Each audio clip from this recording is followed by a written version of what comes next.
1864, delegates to the Charlottetown Conference attended a grand ball at Province House. Dancing began at 10 p.m. Dinner was at 1. Guests did not leave for home until long after sunrise.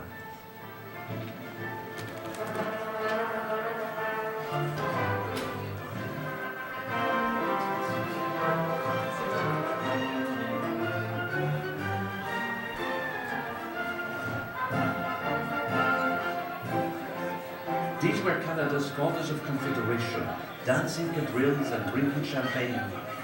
They were celebrated.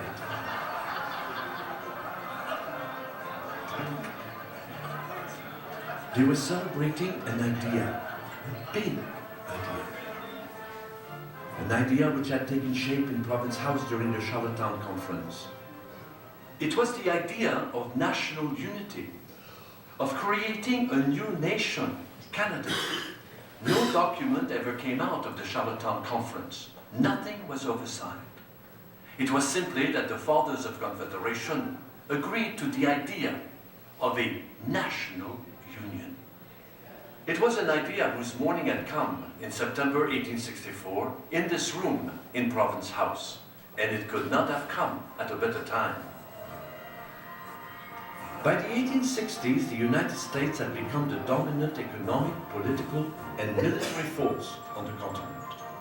By comparison, each of the British North American colonies on its own did not stand a chance against the strength and influence of the United States.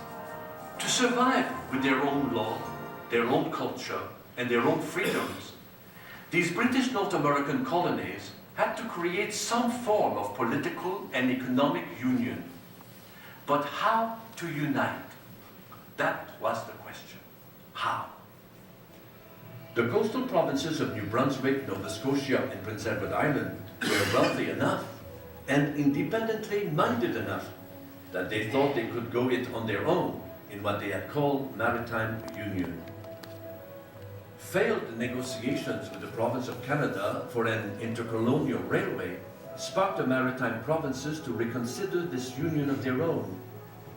That was the original reason for the Charlottetown Conference, to discuss the idea of maritime union.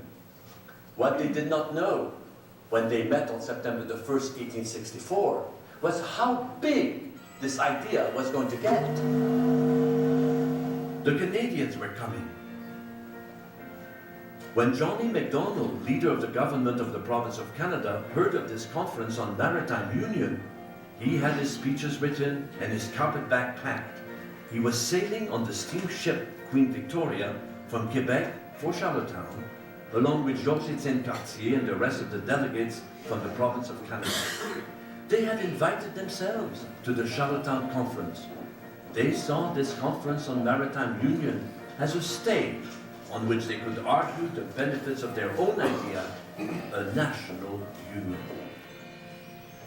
And that's why Francis Preedy, the housekeeper, was putting a shine on Province House. 26 of them, cooped up all day in one room. Visitors were coming.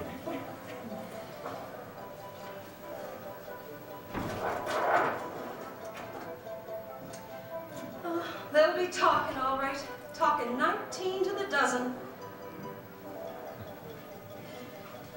They'll be wanting more than one taste of sunlight.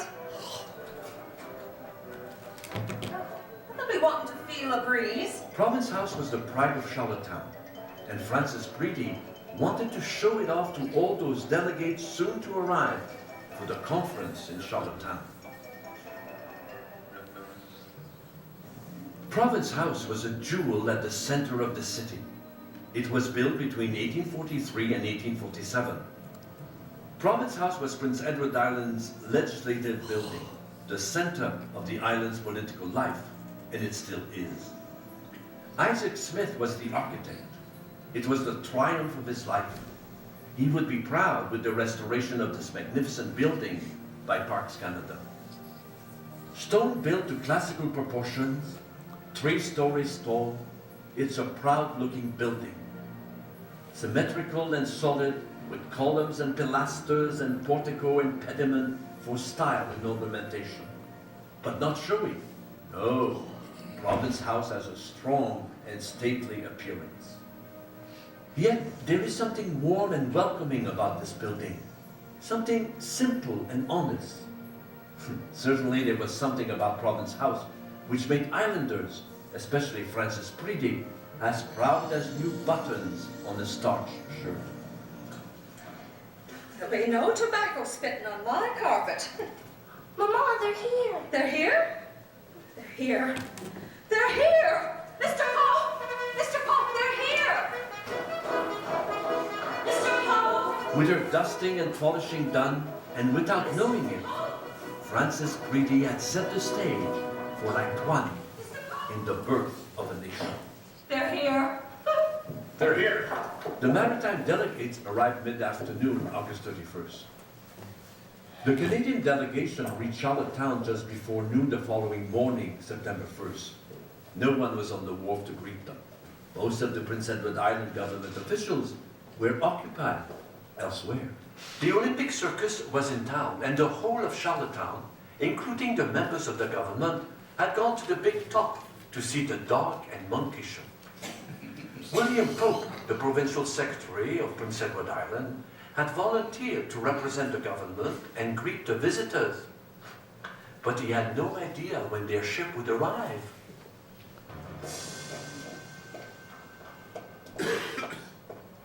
And now he's late.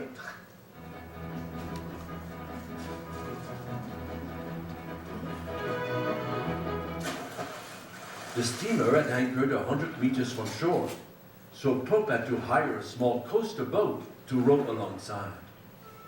For William Pope, sitting among the barrels of flour, molasses, and pickled pork was embarrassing and undignified.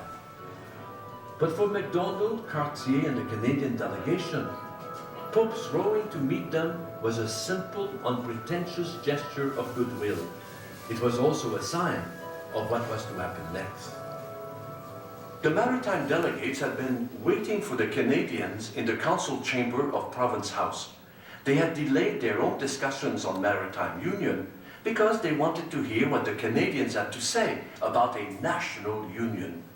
Some maritime delegates, however, had their doubts about all this talk of union. The Canadians were strangers, and joining strangers in any kind of union was a lot like marrying someone unknown, sight unseen, a risky business. Some maritime delegates even wondered how far they could trust these men with whom they had so little in common, or so they thought.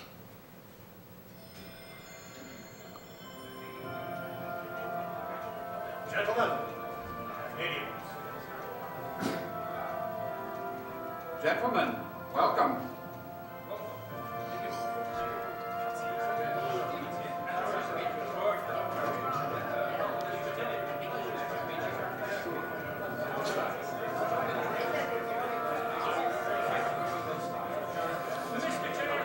Mr. Chairman, I move that we adjourn this meeting until 10 tomorrow morning.